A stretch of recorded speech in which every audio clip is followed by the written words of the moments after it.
Hi, it's Richard. And I'm Alex. Welcome to the Siebel Hub Learning Experience. Get ready for Siebel 22 with the most up-to-date modular training course available. Learn more with clear, precise instructor presentations. Team 2 has a mid-level release they want to push to integration test and then incrementally migrate that content to the test database. Learn better with comprehensive exercises and demonstrations.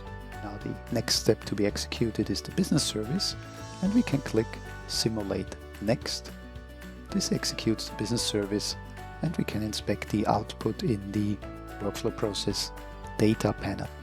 Learn faster with high-quality course materials.